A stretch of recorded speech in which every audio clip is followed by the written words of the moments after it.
नमस्कार दोस्तों, आइए सुनते हैं मुंशी प्रेमचंद जी की कहानी दूध का दाम। अब बड़े बड़े शहरों में दाइयाँ, नर्सें और लेडी डॉक्टर सभी पैदा हो गई हैं, लेकिन देहातों में जच्चे खानों पर अभी तक भंगिनों का ही प्रभुत्व है और निकट भविष्य में इसमें कोई तब्दीली होने की आशा नहीं।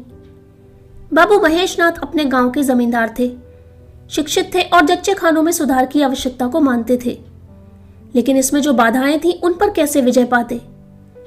कोई नर्स देहात में जाने पर राजी ना हुई और बहुत कहने सुनने से राजी भी हुई तो इतनी लंबी चौड़ी फीस मांगी कि बाबू साहब को सिर झुकाकर चले आने के सिवा और कुछ ना सूझा। लेडी डॉक्टर के पास जाने की उन्हें हिम्मत ना पड़ी। उसकी फीस पूरी करने के लिए तो शायद बाबू साहब को अपनी आधी जायदाद बेचनी पड़ती।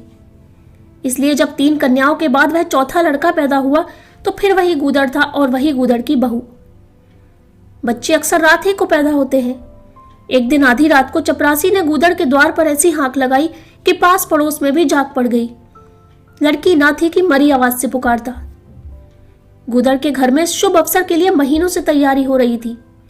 भय था तो यही कि फिर बेटी ना हो जाए, नहीं तो वही बंधा हुआ 1 रुपया और एक साड़ी मिलकर रह जाएगी।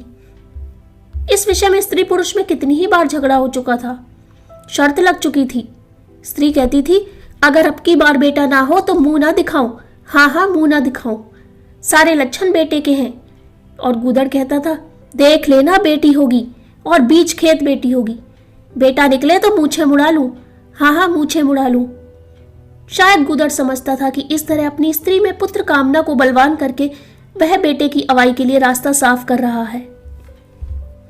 भूंगी बोली, अब मूंछ मुड़ा ले दाढ़ीजार। कहती थी बेटा होगा, सुनता ही ना था, अपनी ही रट लगाए जाता था। मैं आज तेरी मूछें मोड़ूंगी, खूंटी तक तो रखूंगी ही नहीं। गूदड़ ने कहा, अच्छा मूड लेना भली मानस, मूछें क्या फिर निकलेंगी ही नहीं।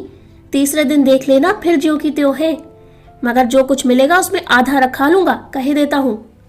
भूंगी ने अंगूठा दिखाया और अपने 3 महीने के बालक को गूदड़ के सुपुर्द कर सिपाही के साथ चल खड़ी हुई। गूदड़ ने पुकारा, अरे सुन तो, कहाँ भागी जाती है? मुझे भी बधाई बजाने जाना पड़ेगा, इसे कौन संभालेगा? भूंगी ने दूर से ही कहा, इसे वहीं धरती पर सुला देना, मैं आके दूध पिला जाऊंगी। महेशनाथ के यहाँ अब भी भूंगी की खूब खातिरदारियां होने लगी। सवेरे हरीरा मिलता, दोपहर को पूरियां और हलवा, तीसरे पहर को फिर और रात को फिर, और गूदड़ को भी भरपूर परोसा मिलता था। भूंगी अपने बच्चे को दिन रात में 1-2 बार से ज्यादा न पिला सकती थी। उसके लिए ऊपर के दूध का प्रबंध था। भूंगी का दूध बाबू साहब का भाग्यवान बालक पीता था और यह सिलसिला 12वें दिन भी बंद ना हुआ। मालकिन मोटी ताजी देवी थी, पर अब की कुछ ऐसा संयोग कि उन्हें दूध हुआ ही नहीं। तीनों लड़कियों की बार इतने इफरात से दूध होता था कि लड़कियों को बदहजमी हो जाती थी। अब की 1 बूंद नहीं।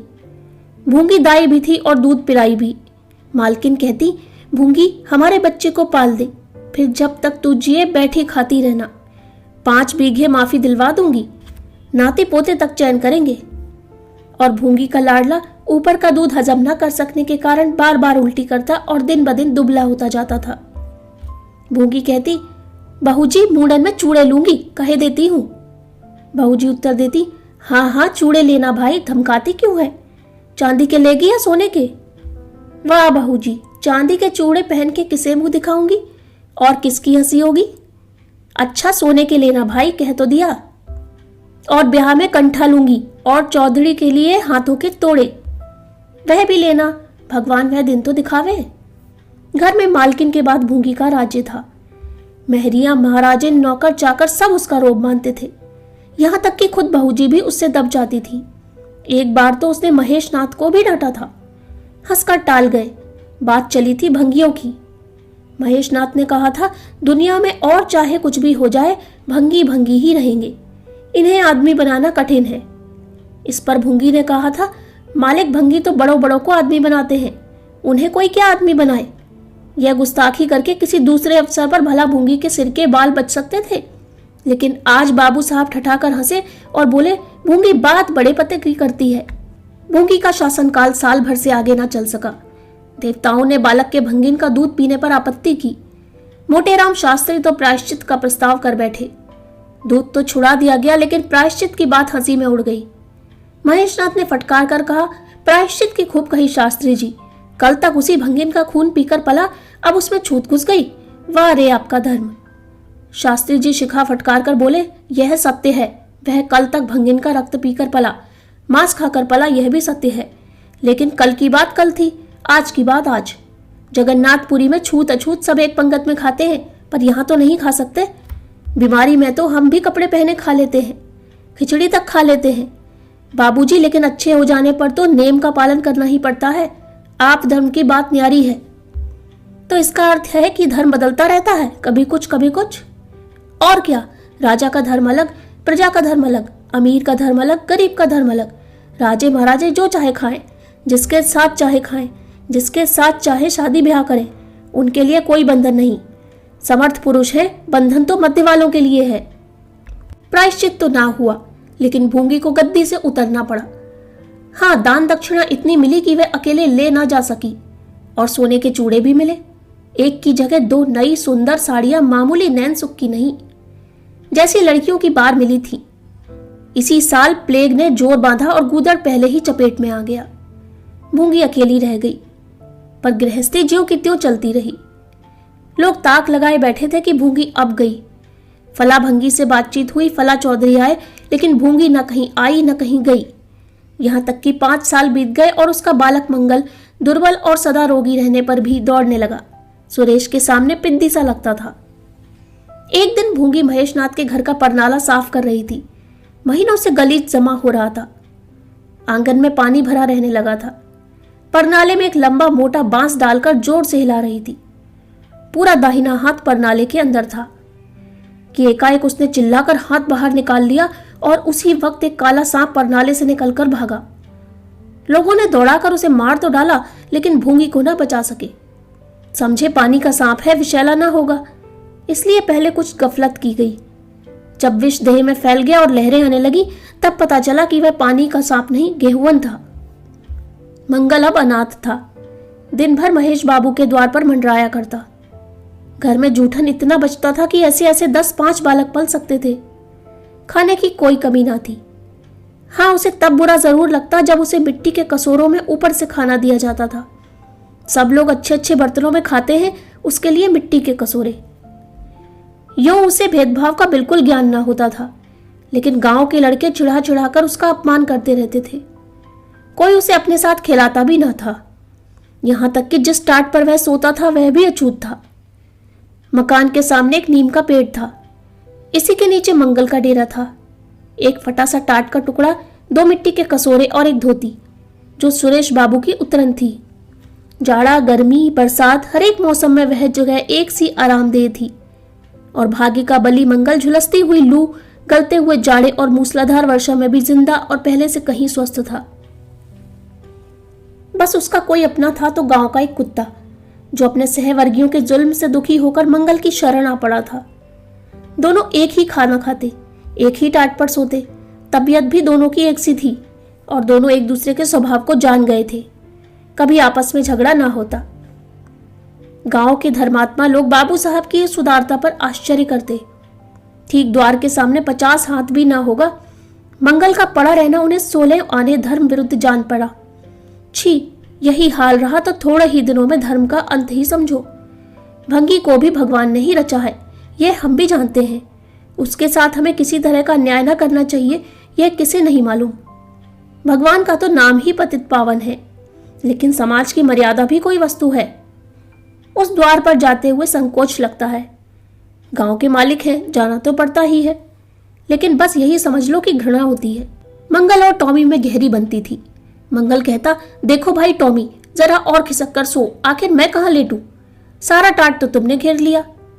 टॉमी कूकू करता, दुम हिलाता और खिसक जाने के बदले और ऊपर चढ़ाता एवं मंगल का मुंह चाटने लगता। शाम को वह एक बार रोज अपना घर देखने और थोड़ी देर रोने जाता। पहले साल फूस का छप्पर गिर पड़ा, दूसरे साल एक दीवार गिरी और अब केवल आधी आधी दीवारें खड़ी थीं, जिनका ऊपरी भाग नोकदार हो गया था। यही उसे स्नेह की संपत्ति मिली थी।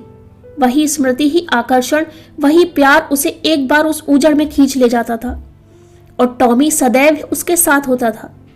मंगल नोकदार दीवार पर बैठ जाता और जीवन के बीते और आने वाले स्वप्न देखने लगता।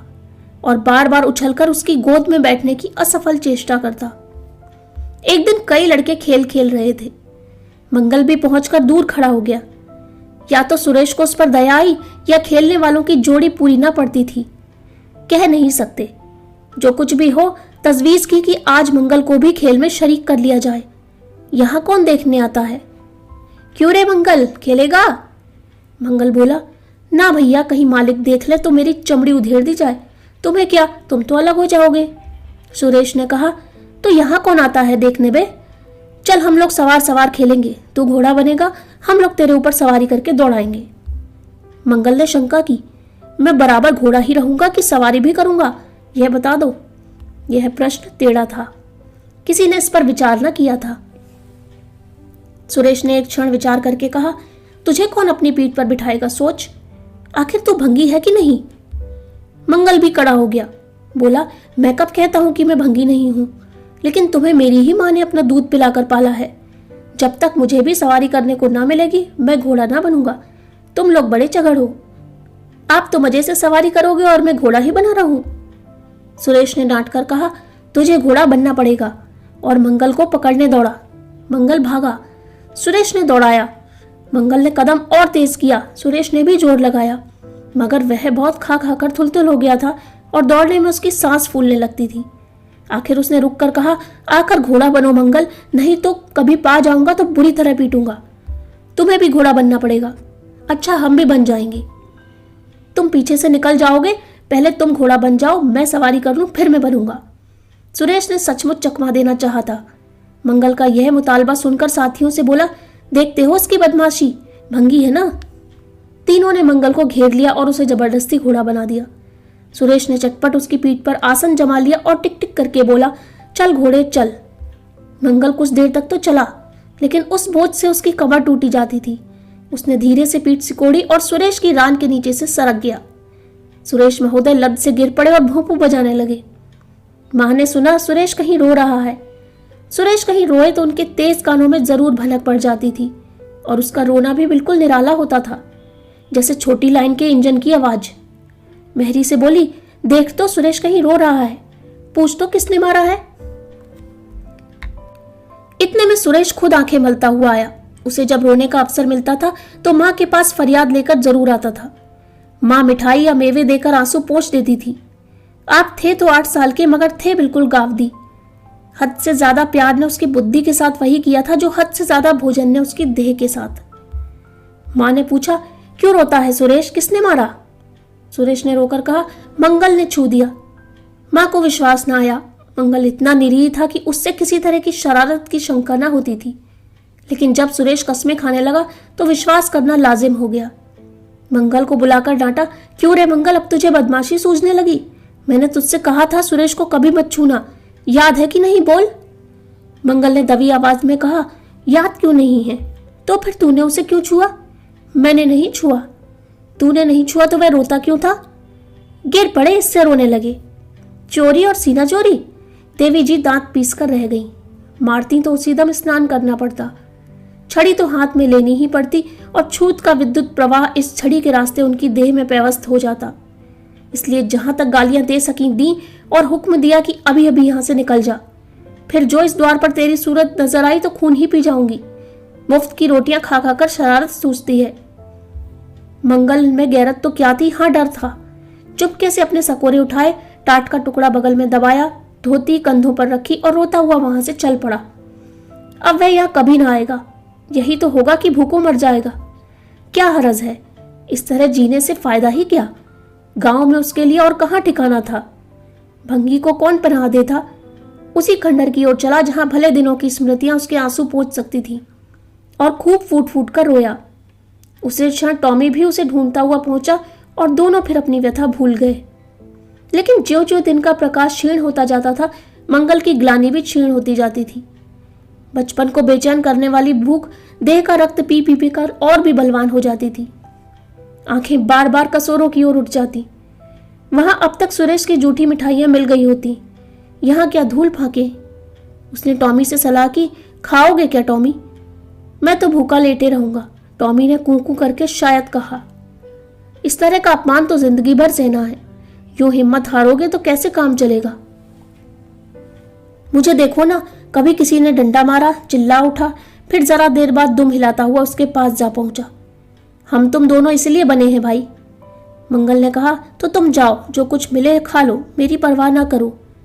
टॉमी ने अपनी श्वान भाषा में कहा, अकेला नहीं जाता, तुम्हें साथ लेकर चलूंगा। मैं नहीं जाता, तो मैं भी नहीं जाता। भूखों मर जाओगे तो क्या तुम जीते रहोगे? मेरा कौन बेटा है जो रोएगा? यहां भी वही हाल है भाई। क्वार में जिस कुतिया से प्रेम किया था उसने बेवफाई की और अब कल्लू के साथ है। खैरियत यही हुई कि अपने बच्चे लेती गई, नहीं तो मेरी जान गाड़े में पड़ जाती। 5-5 बच्चों को कौन पालता? एक क्षण के बाद भूख ने एक दूसरी युक्ति सोच निकाली। मालकिन हमें खोज रही होंगी क्या टॉमी? और क्या, बाबूजी और सुरेश खा चुके होंगे। कहार ने उनकी थाली से जूठन निकाल लिया होगा और हमें पुकार रहा होगा। बाबूजी और सुरेश दोनों की थालियों में घी बहुत रहता है, और वह मीठी मीठी चीज, हाँ मलाई, सब का सब घूरे पर डाल दिया जाएगा। देखें, हमें खोजने कोई आता है? खोजने कौन आएगा? क्या कोई पुरोहित हो? एक बार मंगल मंगल होगा और बस थाली पर नाले में उड़ेल दी जाएगी। अच्छा तो चलो चले, मगर मैं छिपा रहूंगा। अगर किसी ने मेरा नाम लेकर ना पुकारा तो मैं लौट आऊंगा, यह समझ लो। दोनों वहां से निकले और आकर महेश नाथ के द्वार पर अंधेरे में दबकर खड़े हो गए। मगर टॉमी को सब्र कहां, वह धीरे से अंदर घुस गया। देखा, महेश नाथ और सुरेश थाली पर बैठ गए हैं। मरोठे में धीरे से बैठ गया, मगर डर रहा था कि कोई डंडा ना मार दे। नौकर में बातचीत हो रही थी। एक ने कहा, आज मंगलवार नहीं दिखाई देता। मालकिन ने डांटा था, इससे भागता है साइत। दूसरे ने जवाब दिया, अच्छा हुआ निकाल दिया गया, सवेरे सवेरे भंगी का मुंह देखना पड़ता था। मंगल और अंधेरे में खिसक गया। आशा गहरे जल में डूब गई। महेश नाथ थाली से उठ गए। नौकर हाथ धुला रहा है। अब हुक्का पिएंगे और सोएंगे। सुरेश अपनी माँ के पास बैठा कोई कहानी सुनता सुनता सो जाएगा। गरीब मंगल की किसे चिंता है? इतनी देर हो गई, किसी ने भूल से भी ना पुकारा। कुछ देर तक वह निराश सा वहां खड़ा रहा, फिर एक लंबी सांस खींचकर जाना ही चाहता था कि कहार पत्तल में थाली का जूठन ले आता नजर आया। मंगल अंधेरे से निकलकर प्रकाश में आ गया। अब मन को कैसे रोके? कहार ने कहा, अरे तू यहां था, हमने समझा कि कहीं चला गया। ले खा ले, मैं फेंकने ले जा रहा था। मंगल ने दीनता से कहा, मैं तो बड़ी देर से यहां खड़ा था। तो बोला क्यों नहीं? मारे डर के। अच्छा ले खा ले। उसने पत्तल को ऊपर उठाकर मंगल के फैले हुए हाथों में डाल दिया। मंगल ने उसकी ओर ऐसी आंखों से देखा जिसमें दीन कृतज्ञता भरी हुई थी। टॉमी भी अंदर से निकल आया था। दोनों वहीं नीम के नीचे पत्तल में खाने लगे। मंगल ने एक हाथ से टॉमी का सिर सहलाकर कहा, देखा, पेट की आग ऐसी होती है। यह लात की मारी हुई रोटियां भी ना मिलती तो क्या करते? टॉमी ने दुम हिला दी। सुरेश को अम्मा ने पाला था। टॉमी ने फिर दुम हिलाई। लोग कहते हैं दूध का दाम कोई नहीं चुका सकता, और मुझे दूध का यह दाम मिल रहा है। टॉमी ने फिर दुम हिलाई।